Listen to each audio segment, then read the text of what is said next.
Well met everyone, my name is Kendrick Swish and I would like to welcome you to yet another 5 tips that make you become a better Hearthstone player. While we were talking about tips that would hopefully positively affect your personal mindset and mechanics in the previous episodes, this video is supposed to show you some useful things about turn management. Turn management is basically about setting priorities and designing your turn. This means which cards you're going to play and in what order, which mechanics go first and why, while constantly checking for the best plays and their follow-ups with the cards you have available in your hand and your deck. Alright, so let's dive right into the action, shall we? Off we go with tip number 1. Card draw goes first. How many times have you drawn a card that could have helped you out in a tricky spot, but you didn't have enough mana left to play it? This is why card draw mechanics always go first unless you need to make a substantial play to keep yourself off from dying, getting too far behind in board control, or finish your opponent off. Warlock players probably know it best. Like I did in this video example, drawing cards at the beginning of your turn is often crucial to execute better plays.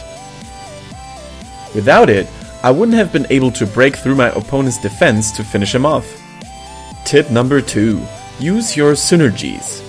When creating constructed or arena decks, synergies are often the key to victory.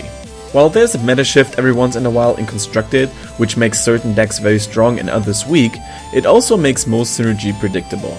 In the arena, however, where every deck is far more random than in constructed, pulling off strong synergies can often throw your opponent off guard and give you the advantage. In the video example, we're going to team up our Acolyte of Pain with the Mad Bomber and be exceptionally lucky with this combo. So my suggestion to you guys: always keep an eye out for potential synergy combos throughout the whole game and keep your value meter high. Tip number 3. Don't hit the face early. Unless you're playing a hyper aggro deck and can afford to risk it, attacking your opponent's face early on in the game is never a good idea. As you can see in the video example, I got a little overconfident and thought I could ignore the golem for no apparent reason. The following turn I got punished for that, and rightfully so. The same goes for cheap early direct damaging spells like the Rogue's Sinister Strike or the Mage's Arcane Missiles. Don't waste them on turn 1 or 2 just to deal a tiny bit of damage to your opponent's face. Instead, save them for later on when it really matters. Tip number 4. Don't ignore totems. Even though shamans aren't as popular and constructed as they used to be, they're still a force to be reckoned with, especially in the arena where they're one of the top tier classes in my opinion. Like no other class, the shaman can turn the state of the board around based on his hero ability, the totems.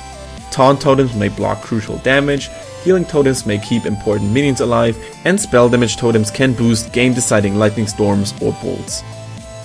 Since shamans don't have any healing spells in their repertoire to bring back lost HP that they took to the face, I would like to encourage you to not ignore the tiny totems on the board, even if they don't look that threatening stats-wise.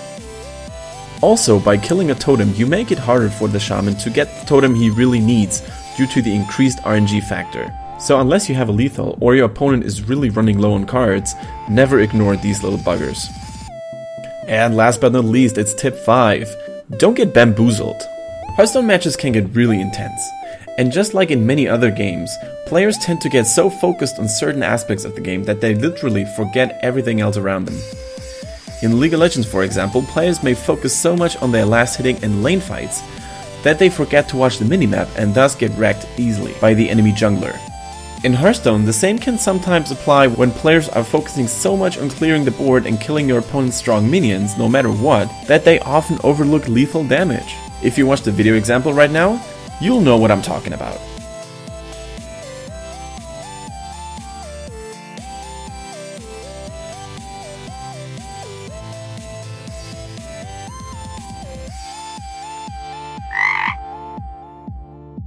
So don't concentrate all your attention on the opponent's beefy and strong minions. Always keep an eye out for potential lethal plays and be a happier gamer. Alright, that's it for today. I hope the tips I provided you with were helpful to some of you. If you enjoyed the video, then hey, why don't you give it a thumbs up and maybe even subscribe to the channel. Also, don't forget to share your own tips, ideas, and pieces of advice in the comment section down below. It's always awesome to see what you guys come up with. Thank you so much for watching, everybody, and may the card gods watch over you.